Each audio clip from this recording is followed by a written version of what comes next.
परम सत्कार योग गुरु प्यारी सात संगत जी, राधा स्वामी जी।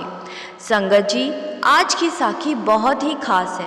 ये साखी उन लोगों के लिए बहुत ही महत्व रखती है जो लोग सत्संगी तो है, लेकिन कोई भी कार्य करने से पहले वो लोग अपनी कुंडली जंत्री पंडित को दिखाकर शुभ मुहूर्त निकलवाते हैं। इसीलिए साखी को पूरा सुनने की कृपया जरूर करें जी।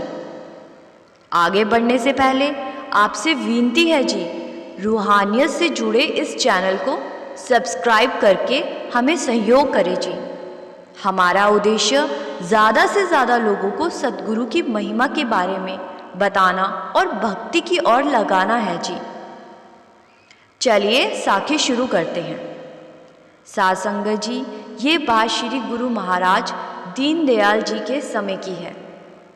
सद्गुरु दीनदयाल जी अपनी मौज में बैठे हुए थे, तो वहाँ पर डेरे में तब बलवान सिंह नाम का एक सत्संगी सेवादार हुआ करता था, जिसकी बाबा जी के प्रति बहुत लगन थी और वह हर कार्य बाबा जी को पूछकर करता था। उनसे आशीर्वाद लिए बिना वो कुछ नहीं करता था। जैसा सद्गुरु उसे करने के लिए कहते वे वैसा ही करता था। सद्गुरु अपने ध्यान में बैठे हुए थे और बाहर बहुत सी संगत बाबा जी के बाहर आने का इंतजार कर रही थी ताकि बाबा जी के दर्शन कर सके। तो बलवान सिंह और उसकी पत्नी भी वहां जाकर बैठ गए ताकि वह भी सद्गुरु के दर्शन कर सके और उनसे कुछ पूछ सके। और जब बाबा जी अंतर ध्यान होकर बाहर आए और संगत को दर्शन दिए, तो बाबा जी ने संगत को दोनों हाथ जोड़कर प्रणाम किया और संगत के बीच बैठ गए। वहां पर जो संगत मौजूद थी वह अपने अपने प्रश्न उनके आगे रख रही थी। कुछ अभ्यासी अपने कारोबार के मामले में सद्गुरु से साझा कर रहे थे और कुछ अभ्यासी रूहानियत के बारे में उनसे पूछ रहे थे। संतों महात्माओं को दुनियावी बातों में कोई दिलचस्पी नहीं होती, इसीलिए जो संगत रूहानियत की बातें पूछ रहे थे, सद्गुरु बहुत ही अच्छे तरीके से जवाब देते हुए संगत से बातें कर रहे थे। तो जब बलवान सिंह की पत्नी ने उनसे सद्गुरु से अपनी बेटी की शादी का शुभ मुहूर्त पूछने के लिए कहा, तो बलवान सिंह अंदर ही अंदर डर रहा था, क्योंकि बलवान सिंह यह बात जानता था कि सद्गुरु तो हमें इन सब बातों से निकालते हैं, लेकिन हम फिर भी इन बातों में पड़ जाते हैं। जब भी कोई कार्य करना होता है तब हम इन्हीं बातों में पड़ जाते हैं, पूछताछ करनी शुरू कर देते हैं। तो बलवान सिंह सद्गुरु से बात करने से डर रहा था, लेकिन उनकी पत्नी पीछे से उन्हें बोल रही थी कि आपको सद्गुरु से अपनी बेटी की शादी का शुभ मुहूर्त पूछना चाहिए कि किस दिन हम अपनी बेटी की शादी रखें। परंतु सत्संगी बलवान सिंह सद्गुरु से यह सवाल करने की हिम्मत नहीं कर पा रहे थे। उनकी पत्नी आगे बढ़कर सद्गुरु से पूछने लगी कि हे सच्चे पातशाह, हमारी बेटी की शादी है, हम आपसे उसी के बारे में पूछने आए हैं कि हम किस दिन अपनी बेटी की शादी की तारीख पक्की करें। हम आपसे वह शुभ मुहूर्त जानने के लिए आए हैं जिस दिन हमारी बेटी की शादी होनी चाहिए, क्योंकि लड़के वालों ने हमें तारीख बताने के लिए कहा है। तो हम इसी बात को लेकर चिंता में पड़े हुए हैं कि कौन सा दिन शादी के लिए रखा जाए। तो कृपया हमें बताएं कि वह कौन सा शुभ मुहूर्त है जिस दिन हम अपनी बेटी की शादी कर सके। उसकी यह बात सुनकर पहले तो बाबा जी थोड़ा सा मुस्कुराए और कुछ देर बाद बाबा जी ने बोला, बेटी की जंतरी दिखाओ। जैसे ही बाबा जी ने जंतरी दिखाने को बोला, तो वहाँ पर बैठी संगत यह समझने लगी कि बाबा जी तो हमें इन सब बातों से निकालते हैं, लेकिन आप खुद ही इन बातों में पड़ रहे हैं। यह कैसे हो सकता है? लेकिन संतों की लीला तो वही जानते हैं, उनकी महिमा तो वही जानते हैं। हमारा दायरा बहुत छोटा है जो कि उनकी लीला को नहीं समझ सकता।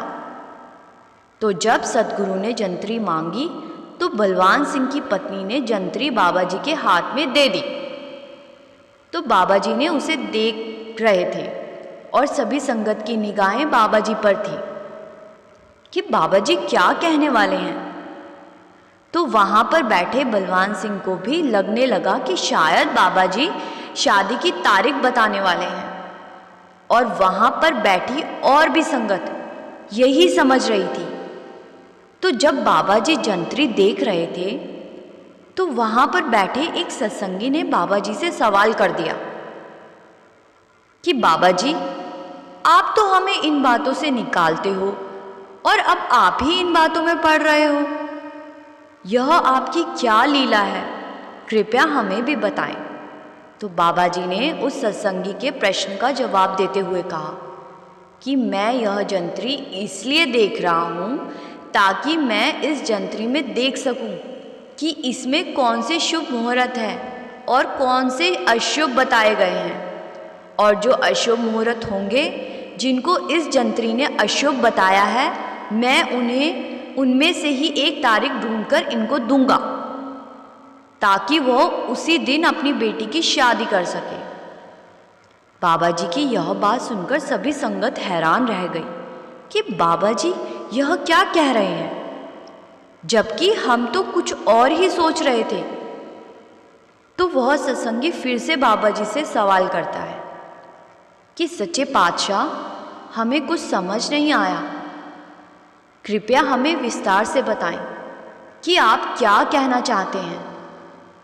तो बाबा जी ने उस समय संगत को उपदेश दिया कि भाई, इतनी बार तो सत्संग में समझाया जाता है कि हमें इन सब बातों में नहीं पड़ना है, हमें इन बातों से ऊपर उठना है और नाम की कमाई करनी है, तब जाकर हम सत्संगी कहलाएंगे।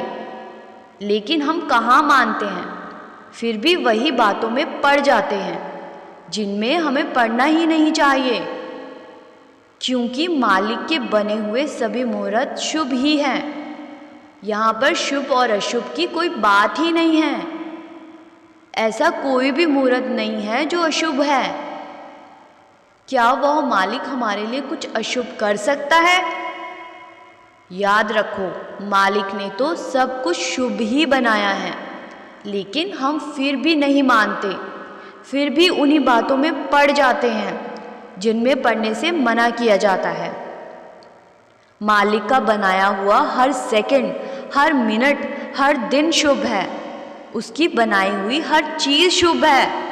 उनकी बनाई हुई चीज़ भला अशुभ कैसे हो सकती है? हमें इस पर विचार करने की ज़रूरत है।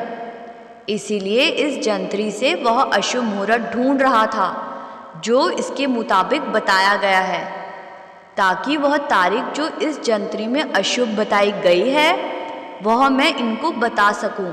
और यह बात भी सच है कि अगर मैं इनको वह तारीख बता देता तो इन्होंने उसी को शुभ मानकर बेटी की शादी कर देनी थी, क्योंकि इनके अंदर यह विश्वास हो जाना था कि यह तारीख तो हमें सतगुरु ने दे दी है, इस तारीख पर कुछ भी अशुभ हो ही नहीं सकता।